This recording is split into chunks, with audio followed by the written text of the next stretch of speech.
Oke, baiklah. Assalamualaikum warahmatullahi wabarakatuh. Masih dengan Buana 79, salam semangat selalu untuk seluruh pelajar di Indonesia, baik dari Sabang sampai Merauke, dari Miangas hingga Pulau Rute.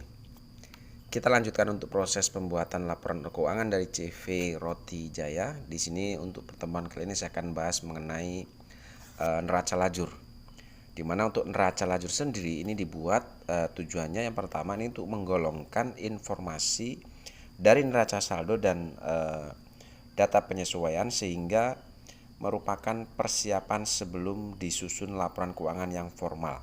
Itu yang tujuan yang pertama. Yang kedua, tujuan dibuatkannya neraca lajur ini adalah untuk mempermudah ya menemukan kesalahan yang mungkin dilakukan dalam membuat jurnal penyesuaian. Dan yang terakhir, tujuan dibuatkannya neraca lajur ini adalah untuk meminimalisir kesalahan dalam penyusunan atau dalam proses penyusunan laporan keuangan. Itu tujuan dibuatkannya neraca lajur. Nah, cara penyusunan neraca lajur sendiri ini sangat mudah ya. Di sini kalau kita lihat untuk neraca lajur 12 kolom, ada kolom kode ini untuk menuliskan atau untuk masukkan kode akun, lalu ada nama akun. Lalu ada kolom neraca saldo, ada adjustment, ada neraca saldo disesuaikan, ada rugi laba, dan ada kolom neraca. Ini kira-kira bentuk kolom dari neraca lajur. Kita mulai dari yang pertama, bagaimana cara menyusun. Yang pertama, untuk kode dan nama akun, ini silakan kalian masukkan dari daftar akun yang ada di soal. Ya, jadi kalian masukkan semua kode akun dan nama akun bisa kalian ambil atau kalian pindahkan dari soal yang ada seperti itu. Itu pertama. Kira-kira seperti ini kalau sudah kalian masukkan nanti hasilnya. Oke, kalian masukkan semua seluruh daftar akun yang ada di soal. Lalu yang kedua, masuk ke kolom neraca saldo. Nah, untuk neraca saldo sendiri yang ini adalah maksudnya adalah memindahkan dari trial balance 31 Desember atau daftar saldo 31 Desember yang sebelumnya sudah kita buat. Kita masukkan untuk saldonya di sini, debit dan kredit, sesuaikan dengan nama akun masing-masing. Silakan kalian pindahkan atau kita masukkan ke kolom neraca saldo di neraca lajur ini. Kalian masukkan ke sini semua. Kita tinggal memindahkan saja. Oke, kita pindahkan seperti ini kira-kira hasilnya kalau dipindahkan ya. Jadi untuk kolom neraca saldo di neraca lajur cukup kalian memindahkan semua saldo yang muncul di trial balance 31 Desember yang sebelumnya sudah kita buat atau sudah kalian buat. Sesuaikan jumlah saldonya sesuai dengan nama akun masing-masing. Kira-kira seperti ini hasilnya kalau sudah dimasukkan semua. Oke, lalu kalian jumlahkan sisi debit dan sisi kreditnya. Otomatis karena hanya sekedar memindahkan saja dari laporan trial balance 31 Desember, maka otomatis jumlahnya pun sama dengan trial balance 31 Desember yang sebelumnya kita buat ini. Oke, 470.280.990 rupiah untuk sisi debit dan sisi kreditnya. Oke, lalu kemudian untuk adjustment atau penyesuaian ini pun sama dengan neraca saldo tadi. Kalau neraca saldo kalian tinggal memindahkan saja seluruh saldo yang ada di trial balance 31 Desember. Kalau untuk penyesuaiannya ya, kolom penyesuaian atau adjustment, kalian cukup memposting atau memindahkan seluruh saldo yang muncul di sisi atau yang muncul di jurnal penyesuaian. Nah, untuk memindahkan kalian cukup melihat data rekapitulasinya saja. Contoh misalnya di data rekapitulasi jurnal penyesuaian di sisi debit itu ada akun 1 strip 1120. Kalian masukkan atau kalian cari 1 strip 1120, berarti yang ini. Oke, di sini kita lihat di jurnal penyesuaian munculnya di sisi debit 225.000. Kalian masukkan di kolom adjustment neraca lajur sisi sebelah debit yaitu 225.000. Lalu selanjutnya ada lagi 21.600 masih di sisi sebelah debit 21.600, berarti yang ini PPN keluaran. Kalian masukkan di sisi sebelah debit. Ya, seperti itu. Lalu selanjutnya untuk 51.200. Ya, kita cari 51.200 di sini. Oke, berarti yang ini kayak ada di sisi sebelah debit. Kalian masukkan juga sisi sebelah debit, masukkan di sini. Oke, jumlahnya 375.000. Oke, seperti itu caranya. Kalian masukkan semua ya, yang sisi debit ini kalian masukkan di sisi debit, yang sisi kredit kalian juga masukkan di sisi kredit di kolom adjustment neraca lajur ini. Kalau sudah kalian masukkan semua yang ada di jurnal penyesuaian, kira-kira hasilnya nanti seperti ini. Ya, seperti ini hasilnya. Lalu kalian jumlahkan sisi debit dan sisi kreditnya. Oke, setelah dijumlahkan dapat nilai debit kredit 8.180.000. Ini otomatis jumlahnya pun sama dengan yang di jurnal penyesuaian ini karena tadi hanya memindahkan saja. Oke, hanya memindahkan saldo ke sini sehingga jumlahnya otomatis sama untuk debit dan kreditnya. Oke, itu yang kolom adjustment. Nah, untuk neraca saldo disesuaikan, ini ada dua cara. Cara yang pertama bisa kalian ambil dari buku besar ya, saldo akhir buku besar. Setelah adanya posting dari penyesuaian ini ke buku besar, kalian tinggal pindahkan saja saldo-saldo akhir. Misalnya untuk kas di tangan menghasilkan saldo akhir sisi debit itu 2.601.000, maka kalian masukkan di sini di kolom neraca saldo kan sisi sebelah debit yaitu 2.601.000. Nah, itu cara yang pertama. Kalian pindahkan saja semua saldo-saldo akhir ini yang ada di buku besar, kalian masukkan ke neraca lajur kolom neraca saldo disesuaikan. Jika debit masukkan debit, jika kredit masukkan kredit. Itu cara pertama. Tapi dengan catatan bahwa jurnal penyesuaian ini sudah kalian posting semua ke buku besar ini. Baru kalian bisa ambil nilai saldo akhirnya setelah adanya posting jurnal penyesuaian. Itu cara pertama. Cara yang kedua, kalian bisa langsung akumulasi dari kolom neraca saldo dengan adjustment ini. Contoh, di neraca saldo kas di tangan muncul di sisi debit. Di adjustment dia tidak ada, otomatis kas di tangan di neraca saldo akan menjadi saldo di neraca saldo disesuaikan sisi sebelah debit karena di sini neraca saldo dia di sisi sebelah debit. Lalu untuk kas bank di neraca saldo muncul saldo 22.681.550. Di penyesuaian juga muncul di sisi sebelah debit 225.000.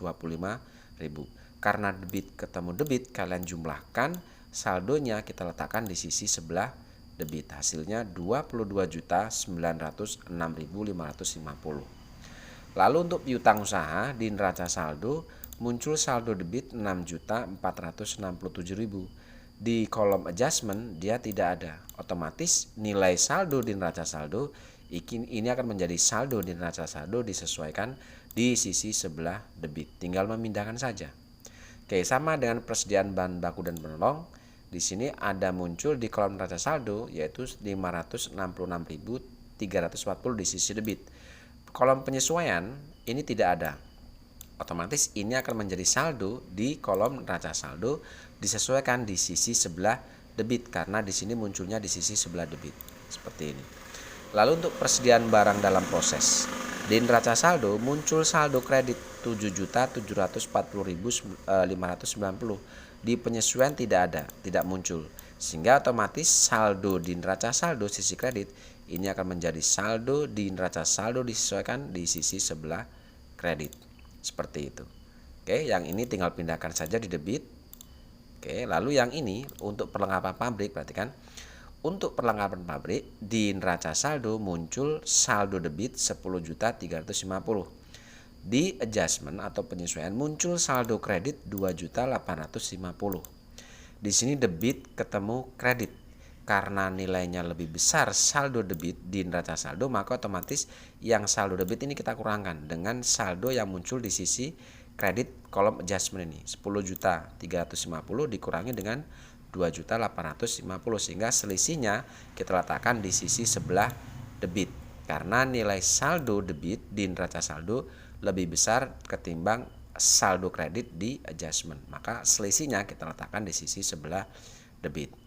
Oke, lalu untuk PPN masukan di neraca saldo muncul saldo debit 1.258. Di adjustment muncul juga saldo kredit 1.258.500. Di sini ada debit ketemu kredit, nilainya sama sehingga di sini otomatis kita kurangkan 1.258.500 dikurangi dengan 1.258.500, maka di sini hasilnya 0. Lalu yang tanah, otomatis karena di penyesuaian tidak ada, otomatis ini akan menjadi saldo debit di neraca saldo disesuaikan dan seterusnya seperti itu. Jika kalian sudah masukkan semua atau sudah kalian perhitungkan semua, maka kira-kira hasilnya seperti ini. Oke, hasilnya seperti ini kira-kira. Oke, setelah kalian masukkan semua, maka kita jumlahkan sisi debit dan sisi kredit. Didapat nilai Rp472.015.490 untuk debit dan sisi kreditnya sama. Oke, seperti itu cara mengisi neraca saldo disesuaikan. Oke, lalu kita masuk ke kolom rugi laba atau laba rugi di sini. Nah, untuk mengisi kolom rugi laba atau kolom laba rugi ini cukup mudah ya, cukup mudah sekali. Caranya adalah kita cukup berpatokan pada data yang ada di neraca saldo disesuaikan ini. Oke, kita berpatokan pada data yang ada di neraca saldo disesuaikan. Nah, untuk menyusun laba rugi atau memasukkan data rugi laba, karena laba rugi atau rugi laba ini berkaitan dengan akun pendapatan dan akun beban, maka di sini bisa kita lihat bahwa akun pendapatan dan beban itu adalah akun-akun mulai kode 4 sampai kode 9. Oke, inilah akun-akun pendapatan dan akun beban. Sehingga untuk mengisi kolom laba rugi ini atau rugi laba, maka data yang kita gunakan itu adalah data mulai dari kode 4 kode 9 ya, kode 4 sampai dengan kode 9 kita ambil dari data yang ada di neraca saldo disesuaikan, berarti saldo ini yang kita gunakan. Ya. Ya, berarti saldo ini yang akan kita masukkan ke dalam kolom rugi laba ini. Tinggal memindahkan saja. Contoh misalnya di sini ada saldo kredit di neraca saldo disesuaikan, maka kita masukkan di kolom laba rugi juga di sisi sebelah kredit. Lalu di sini ada saldo debit, sama masukkan debit. Yang ini kredit kita masukkan yang ini debit kita masukkan di debit. Oke, yang ini pun sama debit semua kita masukkan di debit. Yang ini kita masukkan di sisi sebelah kredit di sini.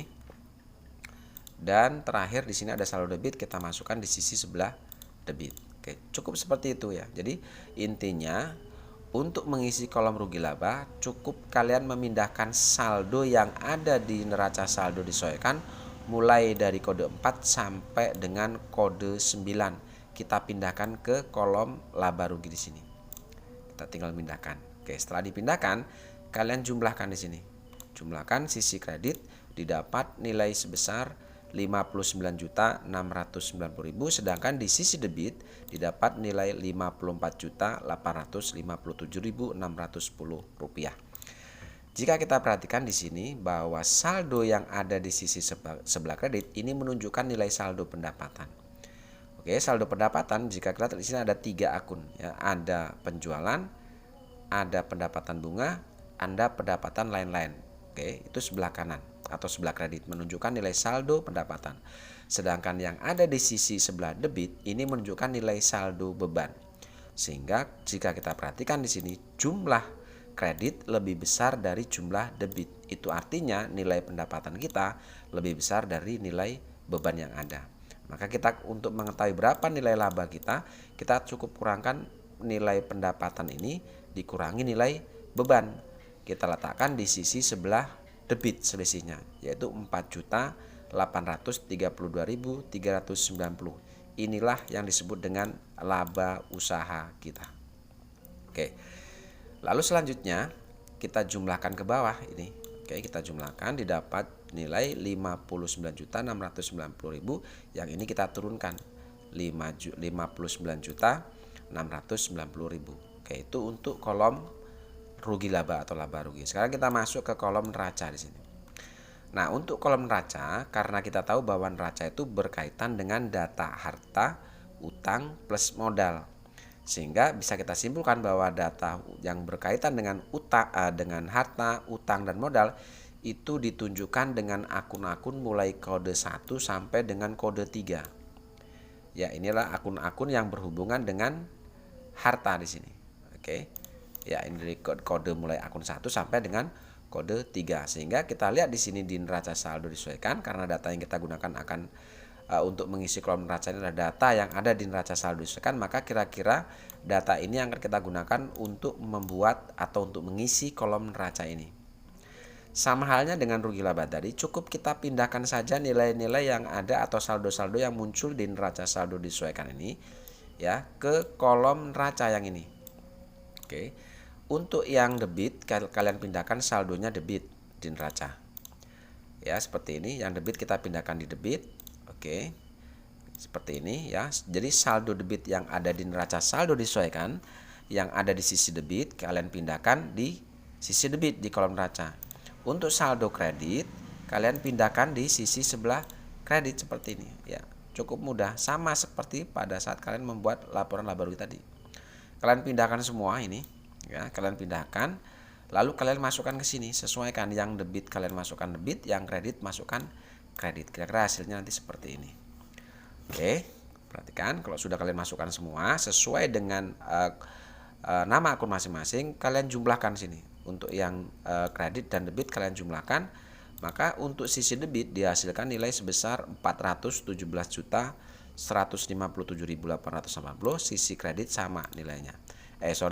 Sisi kredit yaitu 412.325.490. Perhatikan, di sisi debit ini adalah saldo-saldo yang menunjukkan saldo harta. Sedangkan di sisi kredit ini menunjukkan saldo-saldo utang plus modal. Jika kita lihat jumlah harta atau jumlah yang di sisi sebelah debit ini lebih besar dari nilai utang plus modal kita. Sehingga selisih antara harta dengan utang plus modal ini kita kurangkan, selisihnya kita letakkan di sisi sebelah sebelah kredit seperti ini. Maka kalau kita lihat selisih antara harta, utang plus modal itu sama dengan selisih pendapatan dan beban, yaitu Rp4.832.390. Ya, jika sudah sama selisih antara pendapatan dan beban dengan harta, utang plus modal, maka ini bisa dikatakan laporan keuangan kita sudah dinyatakan benar. Baru kita jumlahkan, yang ini kita turunkan, kemudian yang ini kita jumlahkan, 412 juta sekian ditambah 4.832.000 sekian, maka didapat nilainya sama seperti ini. Oke, itu cara menyusun neraca lajur, cukup mudah. Oke. Jadi untuk pertemuan kali ini saya rasa cukup terkait pembahasan mengenai neraca lajur. Terima kasih. Assalamualaikum warahmatullahi wabarakatuh.